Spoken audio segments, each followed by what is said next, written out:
नमस्कार, मैं आनंद राज त्रिपाठी और आनंद भाव फैमिली में स्वागत है।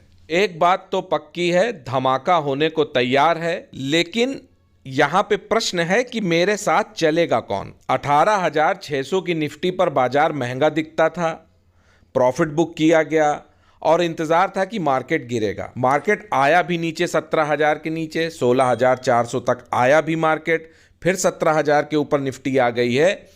लेकिन अब मुझे एक अंदेशा है कि निफ्टी 17,000 के बाद अब ऊपर ही जाएगी। बाजार एक रफ्तार पकड़ने को तैयार है, खरीदारी शुरू करनी है। अगर ये सोच रहे हैं कि ओमिक्रॉन के कारण मार्केट गिरेगा, लॉकडाउन लगेगा, मार्केट गिरेगा, तो ये भूल है।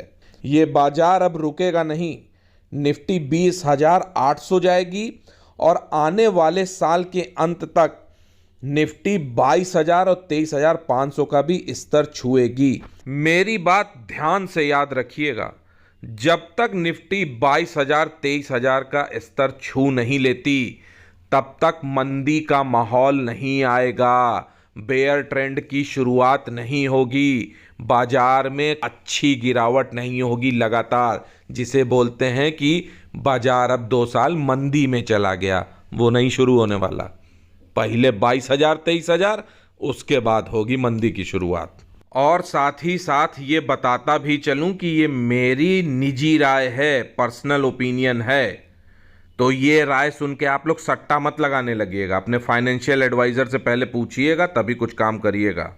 और हाँ, एक बात और बता दूं आपको कि लोग कह रहे हैं कि बैंकिंग सेक्टर में गड़बड़ी है, बैंक बड़े प्रेशर में आ जाएंगे क्योंकि लॉकडाउन लगेगा, ओमिक्रॉन आएगा, रोजगार कम होंगे, लोन की किस्तें नहीं दे पाएंगे लोग, तो बैंक की बैलेंस शीट पे उसका इफेक्ट पड़ेगा। ये सारी बातें दरकिनार कर दीजिए। 15 से 20 जनवरी के बाद बैंकिंग सेक्टर में लगेगी आग और देखते ही बनेगी बात। बैंकिंग सेक्टर गिरावट के समय खरीदारी का अवसर दे रहा है, चूकना नहीं है।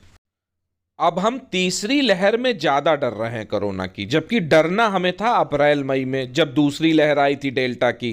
तो अनजानी खबरों का राहों में डेरा है, ओमिक्रॉन वायरस ने हम सबको घेरा है, आगे भी जाने ना तू, पीछे भी जाने ना तू, जो भी है बस यही एक पल है। तो जो खरीदारी करनी है वो अभी करनी है, अभी खरीदना है। गिरावट का फायदा उठाएं और खरीदारी करें अच्छे शेयर्स में। आगे मार्केट तेज है, तो अब पूरी बात को इस तरह से समझें कि डरने की जरूरत नहीं है। इस कोरोना की तीसरी लहर में, ओमिक्रॉन की तीसरी लहर में थोड़ी समझदारी और सावधानी रखने की जरूरत है। बाहर की फार्मा कंपनी दवा बेचने के चक्कर में, वैक्सीन बेचने के चक्कर में, जब तक आपको डराएगी नहीं कैसे दवा बेचेगी, जब तक डरोगे नहीं तब तक मार्केट कैसे गिराएंगे। आपको डराएंगे मार्केट गिराएंगे, आपको डराएंगे दवा बेचेंगे, डर का माहौल खड़ा कर देंगे।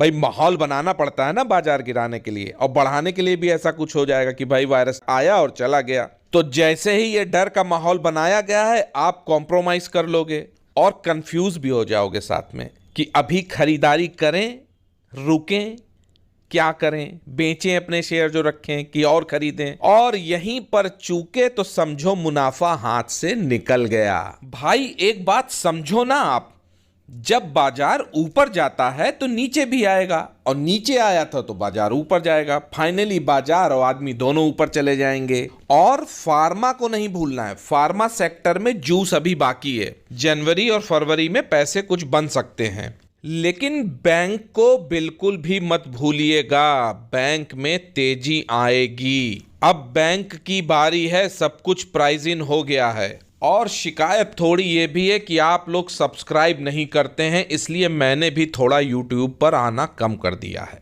मेरा उत्साह बढ़ाएंगे तो मैं नए नए अनुभव शेयर करूंगा, पैसा कमाने का तरीका बताऊंगा। अभी तो कुछ भी नहीं बताया है, अभी तो मैंने कहते हैं ना वो स्टार्ट ही नहीं किया है। 1 लाख सब्सक्राइबर के बाद ही तो कहानी शुरू होगी। 100 तरीके होंगे और 100 तरीके से पैसा कमाया जाएगा। और मैं चाहता भी दिल से यही हूं कि आनंद भाव फैमिली का हर आदमी खूब सारे पैसे कमाए, और साथ में ये ध्यान रखे कि कमाओ और कमाने दो। भाई शेयर मार्केट में पैसे कमाने आए हैं ना, तो थोड़ा सा तो सीरियस इनपुट दीजिए। आज के लिए इतना ही। नमस्कार। लाइक और सब्सक्राइब जरूर कर दीजिएगा, बेल आइकन भी प्रेस कर दीजिएगा, लेटेस्ट वीडियो की इंफॉर्मेशन वहीं से मिलेगी।